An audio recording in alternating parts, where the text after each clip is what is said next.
అనుకున్నాను నేను. ఏంటి అంత కాన్ఫిడెన్స్? అనుకున్నానని చెప్పేసి చెప్తున్నావు. నీ మీద నీకు కాన్ఫిడెన్సా, లేదంటే మీ సార్ వాళ్ళు నువ్వు జమ్ము నువ్వు కొడతావని చెప్పారా? ద వే ఐ నేను ప్రిపేర్ అయిన విధానం, నేను ప్రాక్టీస్ చేసిన క్వశ్చన్స్ అవన్నీ నాకు హెల్ప్ అయినాయి, అవన్నీ నాకు హెల్ప్ చేసినాయి. కాబట్టి నేను అనుకున్నా నాకు పక్కా వస్తుంది, నేను చేసేసిన అని.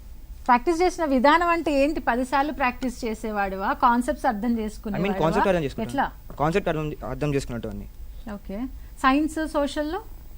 సోషల్ నేను రీడ్ చేసేవాడిని. రీడ్ చేస్తేనే గుర్తుండిపోయేదా, లేదంటే వాటిని గుర్తుపెట్టుకోవడానికి 1-4 సార్లు రాసేవాడివా? ఏంటి అసలు? అంటే 2 times రీడ్ చేస్తుండే, మళ్ళీ పాయింట్ని హైలైట్ చేస్తుండే, మళ్ళీ హైలైట్ చేసిన పాయింట్ రాస్తుండే, మళ్ళీ ఆ పాయింట్లో నాకు ఏమైనా డౌట్ ఉంటే సార్ దగ్గరికి వెళ్తుండే. అట్లా మళ్ళీ అందులో వచ్చిన డౌట్ ఉంటుంది దాన్ని ఇంకోసారి నోట్స్ లేక దాన్ని ప్రిపేర్ అవుతుండే. ఇన్నిసార్లు నోట్స్ ప్రిపేర్ చేసినా కూడా ఈ జర్నీలో ఎక్కడొకక్కడ అనిపిస్తుంది కదా, అరే వస్తుందా రాదా ఈ మెరిట్, మనకు స్కాలర్షిప్ వస్తుందా, అట్లా ఏమైనా అనిపించిందా? నాకు అస్సలు అట్లా అనిపించాలి.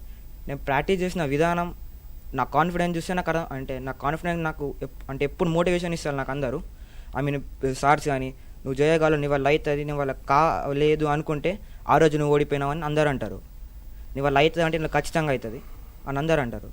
దట్స్ వై నేను మోటివేట్ అయిపోతా. ఇప్పుడు చాలా మంది మిగతా పిల్లలు కూడా మన ప్రోగ్రామ్ చూస్తున్నారు కదా, ఆ పిల్లలకి మోటివేట్ చేసే విధంగా ఏమైనా చెప్పమంటే నువ్వేం చెప్తావు? ఏం లేదు, టీచర్స్కి రెస్పెక్ట్ ఇవ్వాలా, మమ్మీ డాడీ చెప్పి నా మాటలు వినాలా, ఎప్పుడు చదివే కాకుండా కో కరికులం యాక్టివిటీస్ కూడా పాల్గొనాలా. వాళ్ళు కూడా కొందరు ఉంటారు, పీటీ సర్స్ లాంటి వారు, కోచెస్, వాళ్ళందరూ మనం మోటివేట్ చేస్తారు. వాళ్ళు చెప్పే ప్రతి మాటకి రెస్పెక్ట్ ఇవ్వాలా.